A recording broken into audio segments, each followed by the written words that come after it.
अस्सलाम वालेकुम नाज़रीन, डायलॉग विद प्रोफेसर अकरम मीरानी। मैं हूं आपका मेज़बान खालिद इकबाल। हमारा आज का मौजू है शिद्दत पसंदी। शिद्दत पसंदी क्यों होती है और इसके अवामिल क्या हैं, और पाकिस्तान एक अरसे से इस शिद्दत पसंदी का शिकार है। पाकिस्तान अफगानिस्तान के बॉर्डर पे होने वाली जो दहशतगर्दी है, ये कॉमनली हमारे यहाँ समझा जाता है पिछले 10-20 साल का कोई इशू है। अगर हम तारीख़ी हवाले से देखें तो अफ़गानिस्तान या सेंट्रल एशिया से इंडिया के ऊपर हमला आवरी जो है, ये एक बहुत तारीख़ी मसला है। ये आज कल परसों की बात नहीं है। हमेशा से इधर इंडस वैली के ऊपर अफ़गानिस्तान से हमले होते रहे हैं। पहले उनकी नेचर कुछ और होती थी, अब उसकी नेचर बदल गई है। तो एक तो जहन में रखना चाहिए कि ये बीमारी पुरानी है, नई नहीं है, और इसकी शक्लें बदलती रही हैं। अब उसमें ज़्यादा जदीदियत आ गई है, हथियार जदीद आ गए हैं, उसमें बैनुल अक़वामी अनासर आ गए हैं, उसमें लोकल इश्यूज आ गए हैं, और उसका ताल्लुक आम तौर पे जोड़ा जाता है कि भी अफ़गानिस्तान के अंदर पहले इधर रूसी फ़ौजें आईं, उसके ख़िलाफ़ एक जिहाद का इशू पैदा हुआ, या फिर उसके बाद अमेरिका की फ़ौजें आएँ तो उसके ख़िलाफ़ एक रद्द अमल पैदा हुआ।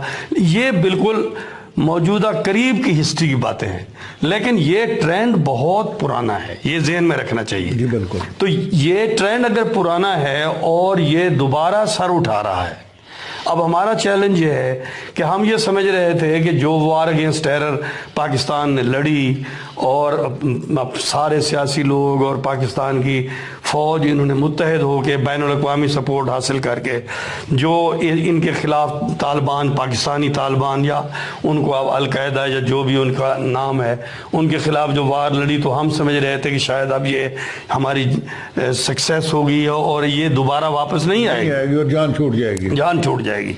लेकिन ये है, ऐसा नहीं था। जो लोग समझते हैं इस रीजन की हिस्ट्री को, और जो ये समझते हैं कि पाकिस्तान ने जो उस वक्त पॉलिसी अख्तियार की, ये दुरुस्त है कि पाकिस्तान से एक बड़ी गलती हुई। पाकिस्तान के लोग ये समझ रहे थे, या पॉलिसी साज ये समझ रहे थे, जब अफ़गानिस्तान में तालिबान का कंट्रोल हो जाएगा तो तालिबान को वहाँ हुकूमत मिल जाएगी। पाकिस्तान चूँकि तालिबान के साथ उनका रवैया नरम रहा है, उनको पाकिस्तान ने मुश्किल हालात में सपोर्ट किया है, तो वो पाकिस्तान को भी सपोर्ट करेंगे और पाकिस्तान का ये बॉर्डर महफूज हो जाएगा और हालात नॉर्मल डगर पे आ जाएंगे। मगर ये जो सोशल साइंटिस्ट थे, या जो इस इलाके की तारीख को समझने वाले लोग हैं, या जो जानने वाले लोग हैं, उनका उस वक्त भी ये ख्याल था कि ये पाकिस्तान के पॉलिसी साजों की ये उनका ख्याल खाम है कि ऐसा होगा। चूँकि आपको याद होगा एक दफ़ा अमेरिकन वज़ीर ख़ारजा हिलरी यहाँ आई थी, तो उनसे जब ये सवाल किया तो उन्होंने बड़ी आल्दो वो सख्त अल्फाज इस्तेमाल किए। उन्होंने कहा कि पाकिस्तानी पॉलिसी साजों को ये समझना चाहिए कि आप अगर सांप पालेंगे और ये समझेंगे कि ये सांप सिर्फ आपके मुखालफों को डसेंगे, आपको नहीं डसेंगे, तो ये बहुत खुशफहमी की बात है। और उसी सूरत हाल का आज हमें सामना है, और ये मामला आसानी से जाने वाला नहीं है। तो आखिर इसका कोई ना कोई रिजल्ट तो निकलेगा, जो अमन की तरफ तो जाना ही है। तो इसके बारे में आप देखिए, मसला यह है कि हम चाहते हैं अमन हो सकता है अफगानिस्तान के लोग भी, मैं नहीं कहता कि अफगानिस्तान की हुकूमत ये नहीं चाहती होगी कि अमन हो।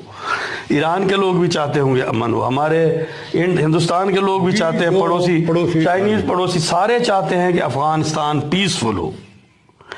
लेकिन देखना, एक बात ज़हन में रखने वाली है, जो नज़रियाती रियासतें हैं, जो हमारा तजर्बा है पिछले 100 साल का, नज़रियाती रियासतें जहाँ भी नज़रियाती लोग पावर में आते हैं, और ख़ासकर मजहबी रुझान रखने वाली नज़रियाती रियासतें जो हैं, वो अपना हमेशा नज़रियाती फैलाव चाहती हैं।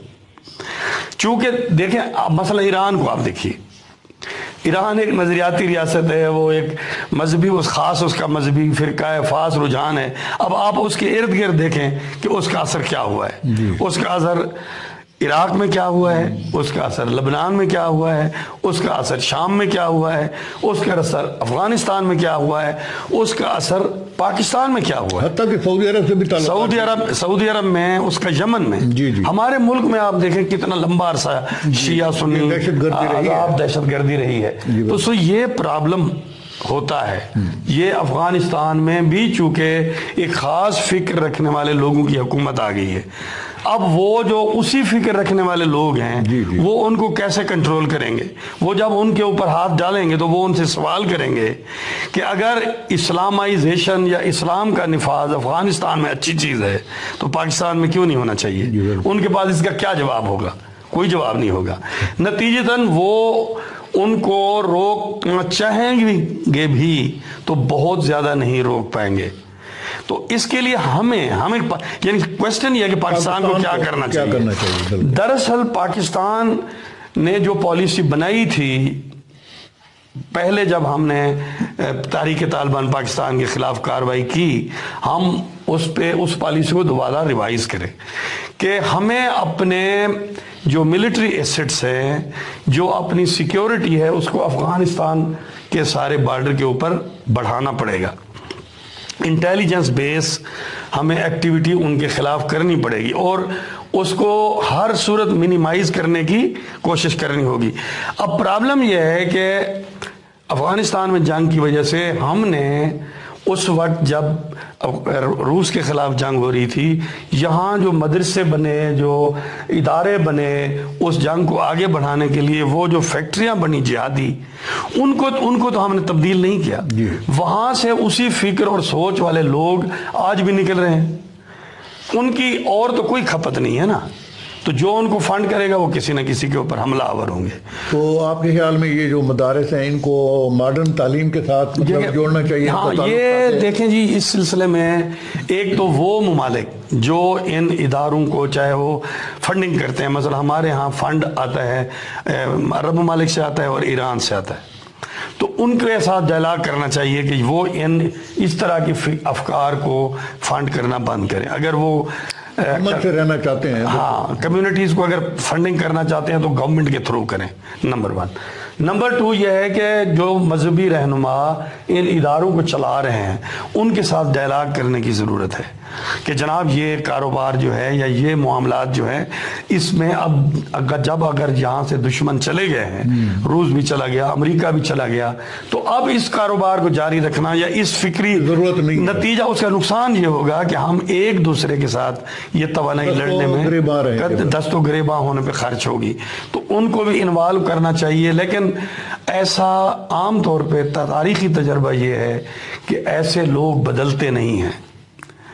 اسی لیے پاکستان کو رول آف لا اسٹیبلش کرنا پڑے گا. جو بھی قانون کے خلاف، قانون کی حکمرانی آپ لائیں گے کہ جو بھی لا کی خلاف ورزی کرے گا، چاہے وہ جتنا بھی اہم ہے، اس کے خلاف قانون عمل میں آئے گا اور ان کو قانون سب کے لیے یکساں ہمیں کرنا پڑے گا. تو اس کے لیے بہتر یہ ہوگا کہ ہم افغانستان کے ساتھ بھی ہم اپنا بہت ڈائلاگ کریں، ان کو بھی سمجھانے کی کوشش کریں.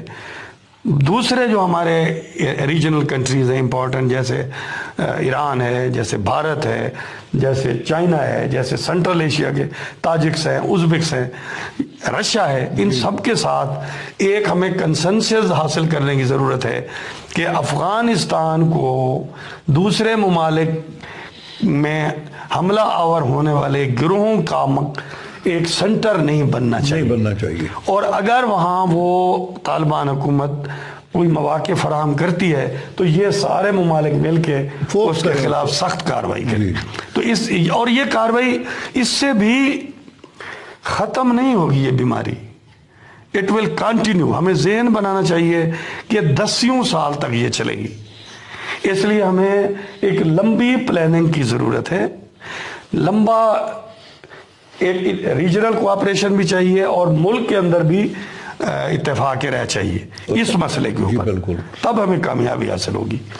अल्लाह करे जी, जैसे प्रोफेसर अकरम ईरानी साहब ने फरमाया है कि हमें अमन की तरफ जाना है, और ख़ास तौर पे अफ़गानिस्तान के साथ और अपने दीगर हमसाया ममालिक के साथ भी डायलाग को आगे बढ़ाना चाहिए, ताकि वो भी अमन के साथ रहें और हम भी अमन के साथ रहें और पाकिस्तान तरक्की करे। इसी के साथ ही डॉक्टर खालिद इकबाल को इजाज़त दीजिए। अल्लाह हाफ़िज़।